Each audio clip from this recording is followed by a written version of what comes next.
ഭാരതത്തിൻ്റെ രണ്ടാം അപ്പോസ്തലൻ എന്നറിയപ്പെടുന്ന വിശുദ്ധ ഫ്രാൻസിസ് സേവ്യറിൻ്റെ തിരുനാൾ.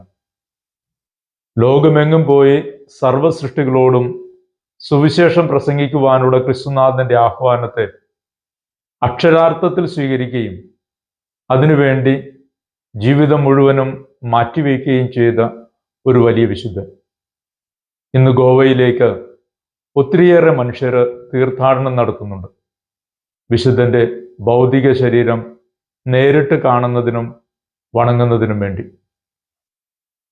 ഈ ലോകത്തിൽ തനിക്ക് നേടിയെടുക്കാൻ കഴിയാവുന്ന സകല കാര്യങ്ങളെയും വേണ്ടെന്ന് വെച്ചിട്ടാണ് വിശുദ്ധൻ ക്രിസ്തുവിന് വേണ്ടി ജീവിക്കാൻ തീരുമാനിച്ചത്. ശോഭനമായ ഒരു ഭാവി കൺമുന്നിൽ കണ്ടുകൊണ്ട് തന്നെ ഈ ലോകത്തോട് ചേർന്നു പോകുന്ന ഒരു ജീവിതക്രമവുമായി യാത്ര ചെയ്യുമ്പോഴാണ് അദ്ദേഹത്തിന് ഈ ലോകം മുഴുവനും നേടിയാലും ആത്മാവ് നഷ്ടപ്പെട്ടാൽ അതുകൊണ്ട് എന്തു പ്രയോജനമെന്ന ഇഗ്നേഷ്യസ് ലയോളയുടെ വാക്കുകളുടെ പൊരുൾ തിരയാൻ തോന്നിയത്.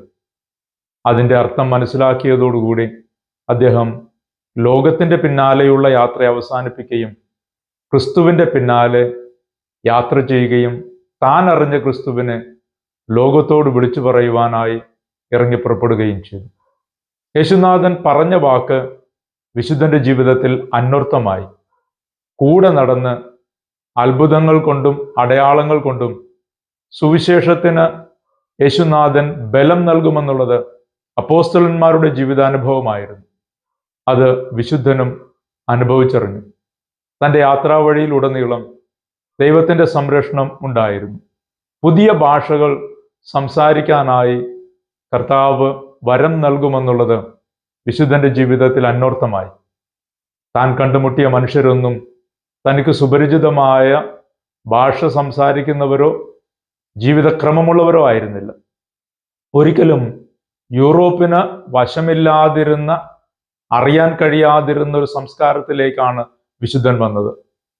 താൻ നടന്നുപോയ ഇടങ്ങളിലൊക്കെ താൻ കണ്ടുമുട്ടിയ ക്രിസ്തുവിനെ സ്നേഹത്തോടുകൂടെ പ്രചരിപ്പിക്കുകയും ചെയ്തു.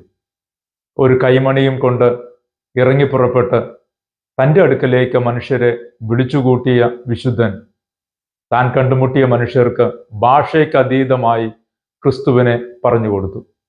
ക്രിസ്തു ഒരു ഭാഷയിലോ ഒരു സംസ്കാരത്തിലോ ഒതുങ്ങുന്നവനല്ല എന്നുകൂടി ഈ വിശുദ്ധന്റെ ജീവിതം നമ്മളോട് പറഞ്ഞു തരുന്നുണ്ട്.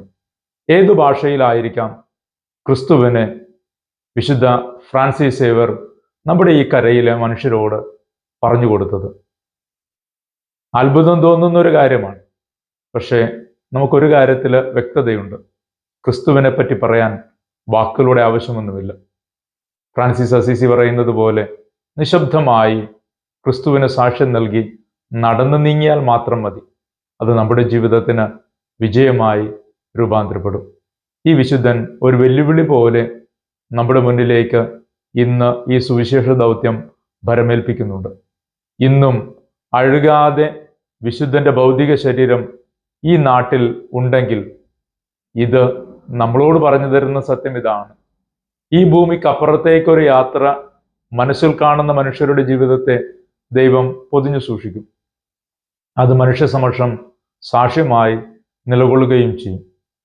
അദ്ദേഹത്തിൻ്റെ ശരീരം അഴുകാതെ പോകുന്നതിലല്ല അത്ഭുതമുള്ളത്, മറിച്ച് അദ്ദേഹം ഈ ഭൂമിയിൽ ജീവിച്ചപ്പോൾ ക്രിസ്തുവിന് വേണ്ടി താൻ ചെയ്ത ത്യാഗങ്ങളാണ് അത്ഭുതത്തോടുകൂടി നോക്കിക്കാണേണ്ടത്.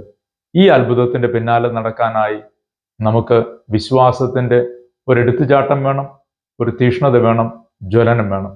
ഈ തിരുനാൾ ആഘോഷിക്കുമ്പോൾ നമുക്ക് പ്രാർത്ഥിക്കാനുള്ളതും ആഗ്രഹിക്കാനുള്ളതും ഈ ജ്വലനത്തിന് വേണ്ടിയാണ്.